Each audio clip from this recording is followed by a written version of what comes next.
Hey there, Virgo. It's me here, Crystal Clear. Happy to deliver to you November 2024's reading. We're going to start by pulling 2 cards for the overall energy of the month for Virgo for November.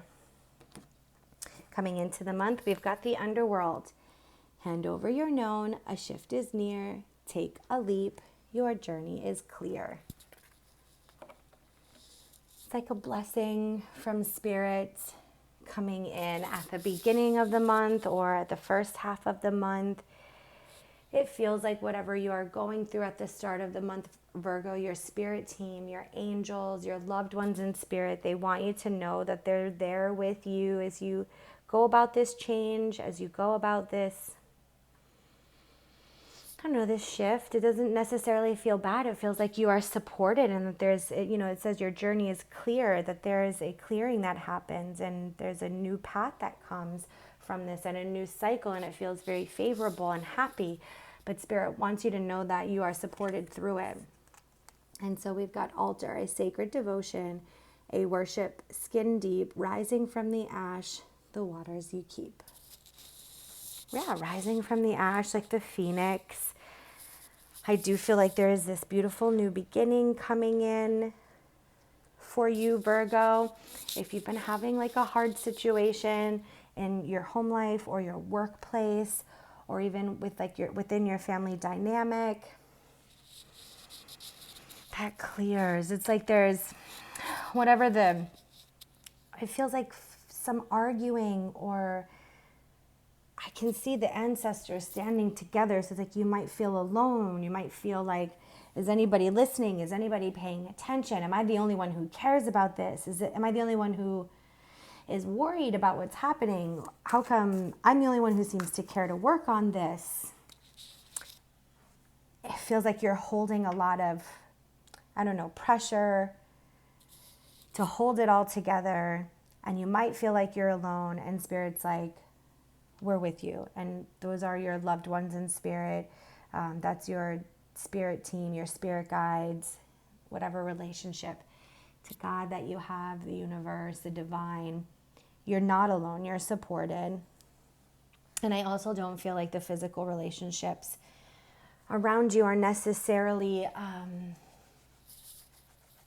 they don't mean to make you feel like you're carrying a burden that they can't help with.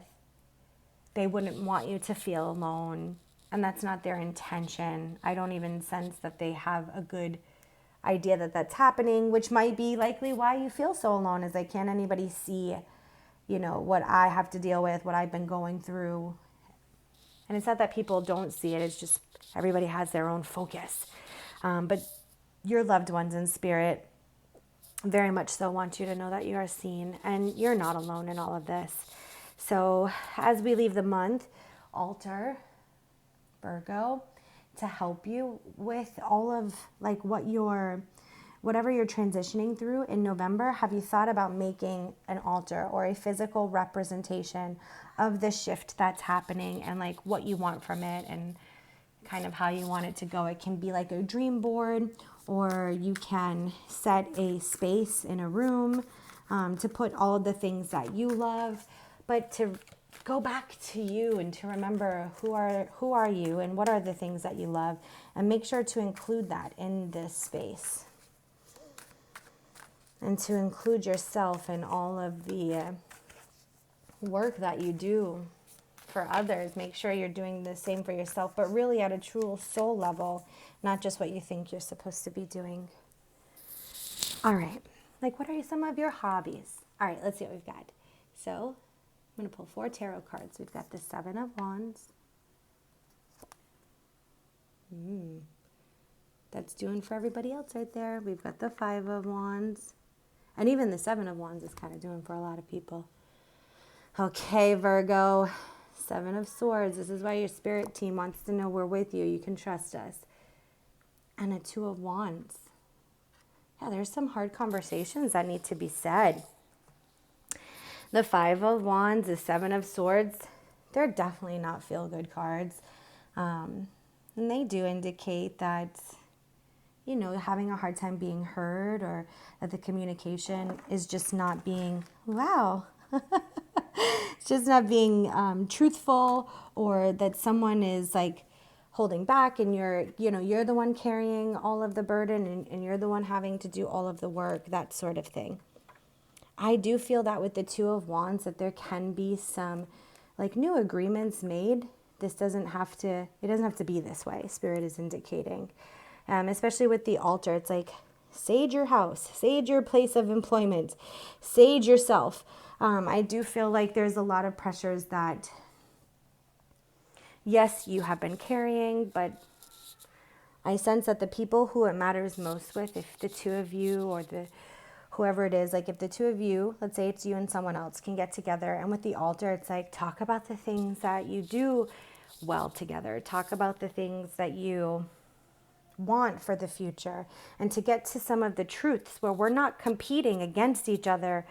The Two of Wands, we're working together. And it's like all of the cards kind of went falling, but it's okay. Like we can stand the cards back up. We can get back into it.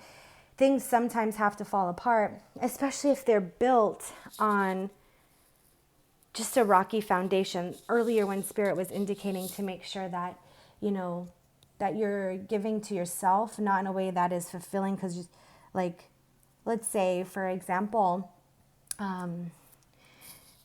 this is horrible, and I don't suspect that you do this, but this is the only example I could think of.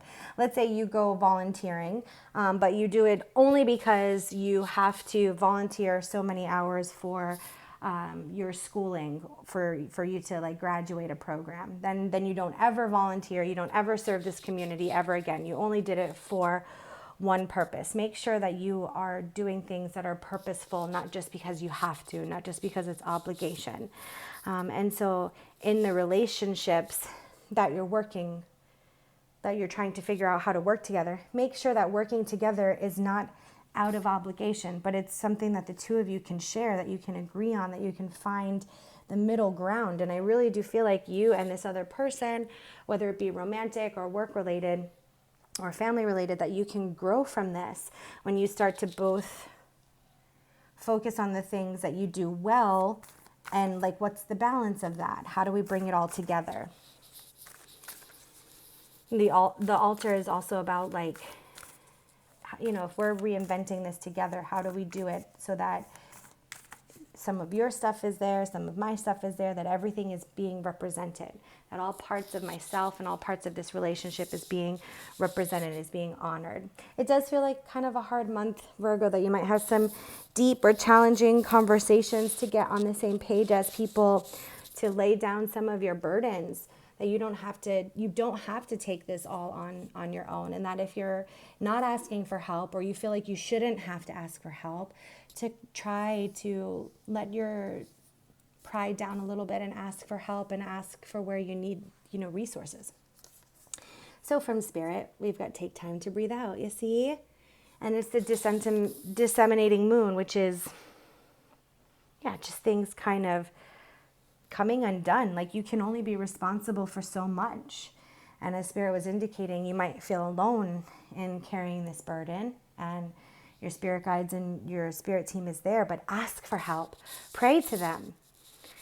Have a good spiritual practice where you feel connected to your divine team and connected to your intuition, as well as the people in your physical experience. Ask them for help.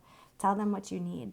And I'm here for you too. If you want a session, let's get together and let's figure out how we can help you grow. You can go to doitdivine.com and find a way to work together. But I hope this helps for now. I'm wishing you all the best blessings. If we vibe, please subscribe. Take care.